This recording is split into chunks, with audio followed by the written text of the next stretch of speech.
À propos de l'UMP, c'est Jean-Marc, un internaute, qui demande, il rappelle la phrase de Jean-Louis Borloo disant que l'UMP, comme prétention d'incarner la droite et le centre, est morte. C'était sa phrase fondatrice dans le rapprochement avec le MoDem.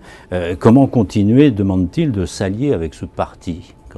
Pardon de dire que quand Jacques Chirac crée l'UMP, il veut rassembler la droite et le centre dans le même parti. Je n'ai jamais cru à cette idée, puisqu'il y a des différences et que deux partis se justifient.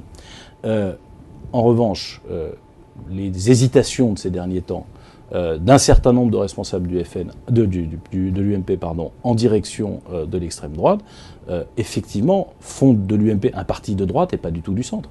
Et puis, c'est la création de l'UDI, le rassemblement avec tous les centristes qui se trouvent dans l'opposition, qui font que nos divergences existent, elles doivent être assumées et elles porteront une coalition. Parce que par ailleurs, vous reprochez, je réponds à votre internaute, vous reprochez aux Verts d'être allé avec le Parti Socialiste, au Parti Communiste d'être allé avec le Parti Socialiste, au Parti Radical.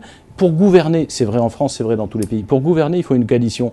Eh bien, nous souhaitons proposer une alternative et que cette coalition ne soit pas nécessairement dirigée par l'UMP.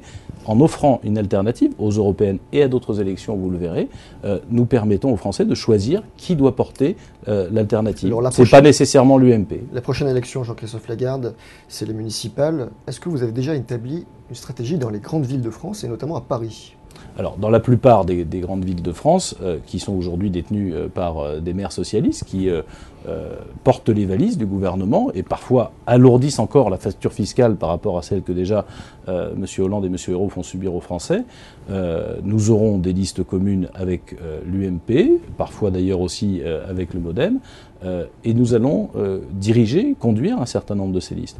La discussion commence à peine avec l'UMP, mais nous partons d'un principe simple. Un maire, c'est vraiment un personnage politique local important. C'est donc la personnalité du candidat qui compte. Là où nous avons les meilleurs candidats, nous conduirons la liste. Là où c'est l'UMP qui a, ils conduiront la liste. Et là où nous ne serons pas d'accord, eh bien, il y aura primaire. À Paris, on entend beaucoup Christian Saint-Etienne se manifester et dire qu'il représentera vos couleurs au municipal. Ah ben, il représentera nos couleurs au municipal et il le fera, je pense, dans une liste rassemblée entre d'ailleurs le MoDem et l'UDI dans un premier temps et sans doute avec nos alliés de l'UMP. Les discussions sont en cours, ne présageons pas de la fin. Vous savez, partout où nous sommes en situation à la fois d'être respectés et de participer à la reconquête territoriale qui est nécessaire pour limiter la casse de la politique nationale du gouvernement, on verra, à passer les accords. Dans des villes importantes et des villes moyennes, vous verrez que c'est l'UDI qui conduira des listes. À Paris, je ne pense pas que nous soyons dans cette situation. Si le MoDem fait alliance avec le PS à Marseille, je pense au cas de Jean-Luc Benamias, ce sera un casus belli pour vous, entre l'UDI et le MoDem? Je ne pense qu'il n'y aura pas le cas de figure que vous évoquez. Ah, vous avez l'air d'en savoir et de ne pas tout dire. Je ne dirai pas tout parce que je ne suis pas MoDem et ce n'est pas à moi de me prononcer.